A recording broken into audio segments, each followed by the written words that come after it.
Okay, my name is Abby, and I'm here today to teach you how to make biscuits and gravy. This is a recipe that I learned from my family, specifically my grandmother. Um, as a child, I grew up on a dairy farm, and so we would get up super early in the morning. We'd go out and we'd take care of the animals. We'd milk the cows, and then it would still be dark when we came back to the house in the wintertime. So um, it had been windy, cold, snow, rain, you name it, whenever you had to do it all the time. So when we would come back to the house after we were done, because the farm was at my grandmother's, um, we would go in and she would have the wood stove going and she would pull out all of her supplies and she would make us biscuits and sausage gravy. So this is one of my favorites. I've, over years of practice and different life stages, where I had money to buy the good stuff or didn't. So over all of that time, I've learned basically my version of it. So I'm going to make that for you today. The first thing I did was, let me start here. My grandmother, and actually all my family, moved up from Rivannier, which is in North Carolina, coming together here.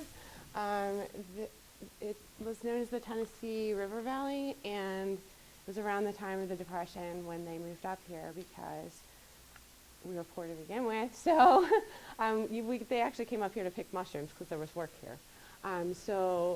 They had learned how to survive through recipes like this.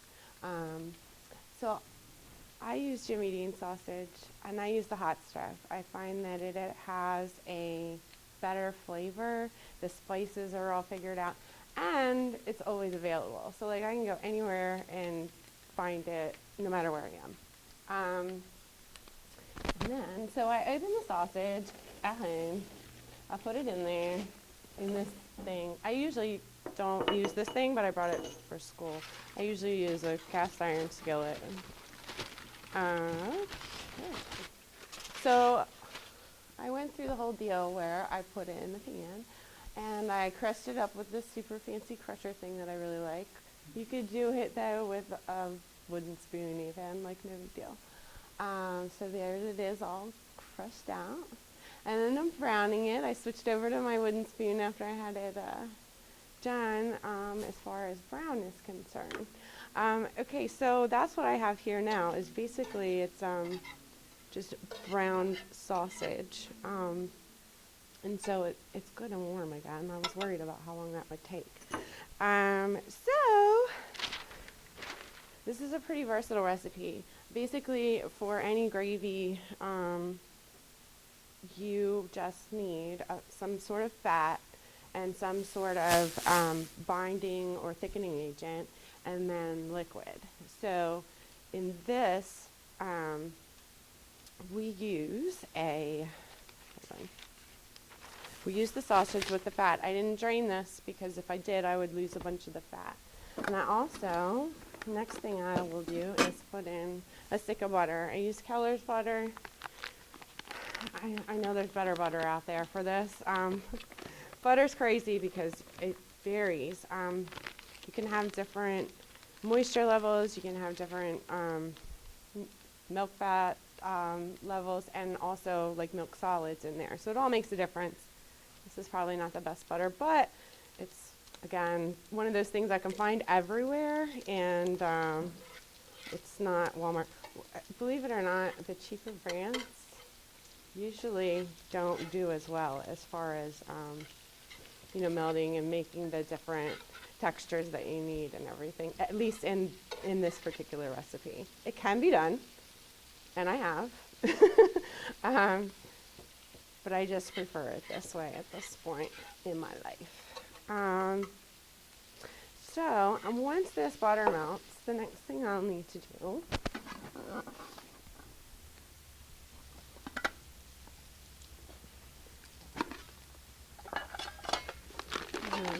got my thickening agent, and so what I use is just any all-purpose flour. this particular part, I use anything. It doesn't matter.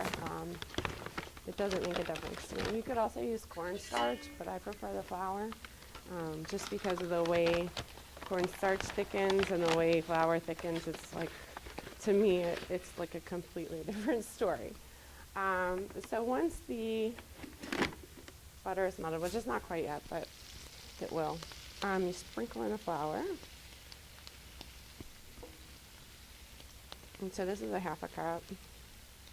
And I'm probably going to use some more because it doesn't look like it's thick enough. So that's another thing that varies. Like I said, with the butter, you have the different moisture levels. The same thing with the sausages that you decide to use. You know, they're all different. Everybody has their own style and recipe. So you just kind of, I don't measure when I do this at home. So this is kind of like a thing that you would get used to if you were going to make it all the time. I mentioned before that they made this a lot in the South because it was cost effective. They would have a lot of these supplies on hand already. So even if they didn't use specifically sausage, sometimes they would use basically any fat they have. My sister-in-law lives down there now, and she uses bacon grease. So they came up to visit over the summer. It's usually us going down there. And when they did, she decided she was going to make breakfast for everyone. And I was like, all right, cool. We're going to get gravy today, you know, the real stuff. Well, so she made bacon, and she had leftover fat. And she's like, where do you keep it? And I'm like, I don't keep it. And she's like, what? So it's like a completely different way of doing things down there. So I ended up putting, this was 2 pounds of sausage, and I ended up putting almost a cup, probably 3/4 of a cup of flour in there. And once it is all not floury, I let it brown a little bit, because flour, if you don't give it some time to cook up when you're frying it, it will still taste like flour. So you don't want that. You're just really trying to get it to be a thickening part of it. And really, raw flour is not very delicious. So the next thing I do is I put in milk. I use whole milk. When I was growing up, we had access, and it actually tastes a heck of a lot better with raw milk. But, you know, it's not pasteurized, it's not processed, and it's, you know, it's thick, it's creamy. It makes a better gravy. But I don't have access to that anymore so easily. So I just use whole milk, whatever milk it is that I find in the store. And I pour in probably about a half a cup to 3/4 of a cup at a time. At this point, I don't know if y'all can see it, but so the milk will like super really quickly make it thick. And it'll make it so thick that, like, I used to get nervous when I first started making this. I was like, that's nice. I'm like, it's so thick, I don't know how I'm going to get it to not be so thick. But, so you just add a little bit more at a time and let it thicken up again and again and again. This part is, depends on your heat too. Like I said, I don't typically use this pan, but the burner I ordered on Amazon didn't come in time. So with this part here, you have to do constant stirring. If you don't constantly stir this, it will get lumpy, and nobody likes lumpy gravy. This can also be used, like I said, with the basic ingredients of your fat and your liquid and your thickening agent.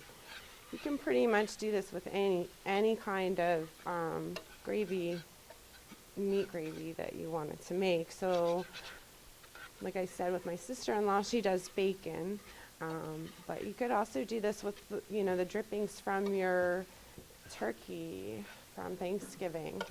And so basically that's it. Once you get all the milk in there and it gets to the right consistency, and then you're done. You can add seasoning if you want, but I typically don't when I'm feeding other people. So, and that's it. So as soon as I'm done with this part of it, you guys can try it. I brought biscuits, and there's plates and silverware and everything in the back.